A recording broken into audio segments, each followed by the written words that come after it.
India India அல்ல, எல்லா மொழிகளினுடைய சமத்துவத்தில் தான் இந்தியா நிற்கிறது.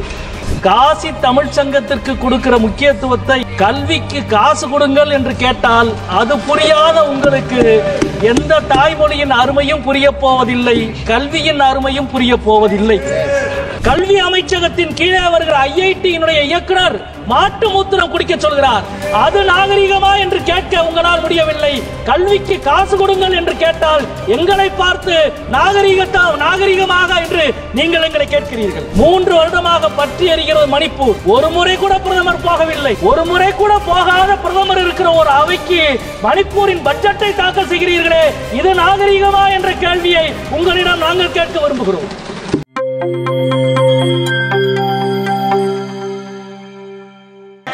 வெங்கடேசன் அவைத்தலைவர் அவர்களே, வணக்கம். எனக்கு முன்னால் குறுக்கீடு செய்து பேசிய மாண்புமிகு அமைச்சர் அவர்கள் ஹிந்தியை எதிர்த்தால் அது இந்தியாவை எதிர்ப்பது என்று அவர் கூறினார். இந்தி திணிப்பை எதிர்த்தால்தான் அது இந்தியாவை பலப்படுத்துவது என்பதை அமைச்சருக்கு அடிக்கோடிட்டு காட்ட விரும்புகிறேன். இந்தியா இந்தியா அல்ல, எல்லா மொழிகளினுடைய சமத்துவத்தில் தான் இந்தியா நிற்கிறது. காசி தமிழ் சங்கத்திற்கு கொடுக்கிற முக்கியத்துவத்தை கல்விக்கு காசு கொடுங்கள் என்று கேட்டால் அது புரியாத உங்களுக்கு எந்த தாய்மொழியின் அருமையும் புரிய போவதில்லை, கல்வியின் அருமையும் புரிய போவதில்லை. கூட்டாட்சியின் மீதான தாக்குதல் தான் நவபாசிசத்தினுடைய கூறு. நீங்கள் கொடுத்த அறிக்கையிலிருந்து சொல்லுகிறோம். நிதி ஆயோக்கினுடைய அறிக்கை வறுமை ஒழிப்பு திட்டத்தில் முன்மாதிரியாக இருக்கிற முதல் மாநிலம் தமிழ்நாடு என்று சொல்கிறது. உங்களது பொருளாதார அறிக்கையில் மனித வளத்தை பெருக்குவதில் முதல் இடத்தில் இருக்கும் மாநிலம் தமிழ்நாடு என்று சொல்கிறது. நீங்கள் கொடுத்திருக்கிற அறிக்கையில் டெக்ஸ்டைல் ஏற்றுமதியில் முதலிடத்தில் இருக்கும் மாநிலம் தமிழ்நாடு என்று சொல்லுகிறது. உயர்கல்வி துவங்கி பொது சுகாதாரம் வரை தமிழ்நாடு முதலிடத்தில் இருக்கிறது. ஆனால் நாங்கள் கொடுக்கிற ₹1 வரிக்கு நீங்கள் திருப்பி கொடுப்பது வெறும் 29 பைசா மட்டுமே என்பது எவ்வளவு அவலமானது. ஆனால் பீகார் செலுத்துகிற ₹1 வரிக்கு ₹7 திருப்பி கொடுக்கிறீர்கள். உத்தரப்பிரதேசம் கொடுக்கிற ₹1 வரிக்கு ₹1.75 திருப்பி கொடுக்கிறீர்கள். இப்படி திருப்பி கொடுக்கிற எங்கள் உரிமையை கேட்டால் நீங்கள் எங்கள் மீது அபாண்டமாக பழி சுமத்துகிறீர்கள்.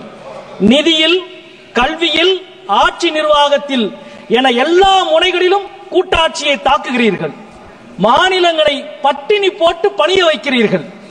பட்டினி போட்டு பணிய வைக்கிற உங்களது அதிகாரத்திற்கு எதிராக நிமிர்ந்து நிற்பவர்களை நாகரீகம் அற்றவர்கள் என்று நீங்கள் சொல்கிறீர்கள்.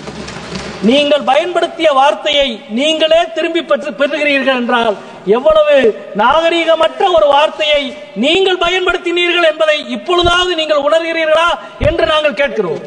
அதே போல நீங்கள் திரும்பி பெற்ற வார்த்தைக்கு பின்பும் தமிழ்நாட்டில் இருக்கிற ஒரு ஒன்றிய அமைச்சர் உங்களது பேச்சை ஆதரிக்கிறார் என்றால் இதுதான் நாகரீகமா என்று நாங்கள் கேட்க நினைக்கிறோம். கல்வி அமைச்சகத்தின் கீழே வருகிற ஐஐடியினுடைய இயக்குனர் மாட்டு மூத்திரம் குடிக்க சொல்கிறார். அது நாகரிகமா என்று கேட்க உங்களால் முடியவில்லை.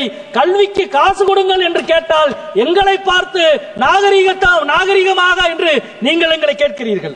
அதே போல இந்தியர்களை கைவிலங்கிட்டு அனுப்பி வைத்தது அமெரிக்கா. அதன் மீது கோபம் வரவில்லை. அதற்கு எதிராக கார்ட்டூன் போட்ட ஆனந்த விகடன் மீது நீங்கள் நடவடிக்கை எடுக்கிறீர்கள். இது நாகரீகமா என்று உங்களை பார்த்து நாங்கள் கேட்கிறோம். 3 வருடமாக பற்றி எறிகிறது மணிப்பூர். ஒரு முறை கூட பிரதமர் போகவில்லை. ஒரு முறை கூட போகாத பிரதமர் இருக்கிற ஒரு அவைக்கு மணிப்பூரின் பட்ஜெட்டை தாக்கல் செய்கிறீர்களே, இது நாகரீகமா என்ற கேள்வியை உங்களிடம் நாங்கள் கேட்க விரும்புகிறோம். இதே அவையில் 543 உறுப்பினர்கள் இருக்கிறோம். ஆனால் 848 இருக்கையை இந்த அவையிலே நீங்கள் அமைத்திருக்கிறீர்கள். உங்களது மறைமுக சதி திட்டத்திற்காக தென் மாநிலங்களின் உரிமையை நசுக்க நினைக்கிற உங்களின் சதிக்கு எதிராக இன்றைக்கு தமிழ்நாடும், தமிழ்நாட்டின் முதலமைச்சரும், தமிழ்நாட்டின் அனைத்து கட்சிகளும் இன்றைக்கு ஓரணியில் நிற்கிறார்கள். தென் மாநிலங்களுக்கு நீங்கள் இழைக்கிற வஞ்சகத்துக்கு எதிராக இந்தியாவின் கூட்டாட்சியை காப்பதற்கு நாங்கள் உறுதி பூண்டிருக்கிறோம். அதே போல இதே அவையில் நீங்கள் தாக்கல் செய்திருக்கிற இந்த நிதிநிலை அறிக்கையில் சிறு குறு தொழில்களுக்கு மிக அதிகமான வட்டி, ஆனால் கார்ப்பரேட்டுகளுக்கு மிக அதிகமான வரி விலக்கு. உங்களது வரி கொள்கையை ஒரு வரியில் விளக்குவதற்கு இது ஒன்றே போதும் என்று நினைக்கின்றேன். அதே போல நரேகா, கடந்த 3 மாதமாக நரேகாவுக்கு கொடுக்க வேண்டிய தொகையை ஒன்றிய அரசு விடுவிக்க மறுக்கிறது.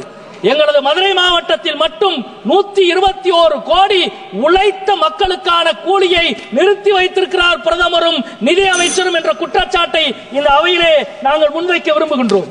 அதே போல இன்றைக்கு மும்மொழி கொள்கையை கடைபிடித்தால்தான் தமிழ்நாட்டுக்கு கொடுக்க வேண்டிய, கல்வித்துறைக்கு கொடுக்க வேண்டிய 2500 கோடியை விடுவிப்போம் என்று கல்வி அமைச்சர் சொல்லுகிறார். பட்டினி போட்டு பணிய வைக்க முடியும் என்று அதிகார வர்க்கம் நினைத்தால் பட்டினி போட்டாலும் பணியாத தன்மானமும் பகுத்தறிவும் கொண்ட தமிழ் சமூகம் உங்களுக்கு பாடம் புகட்டும். கொடுப்பதால் மட்டுமே நீங்கள் உயர்ந்தவர்கள், பெறுவதால் மட்டுமே நாங்கள் தாழ்ந்தவர்கள் அல்ல. அரசியல் சாசனத்தை விட உயர்ந்தவர்கள் யாரும் இல்லை என்பதை தமிழ்நாடு மீண்டும் மீண்டும் புரிய வைக்கும் என்று சொல்லி முடிக்கிறேன். நன்றி, வணக்கம்.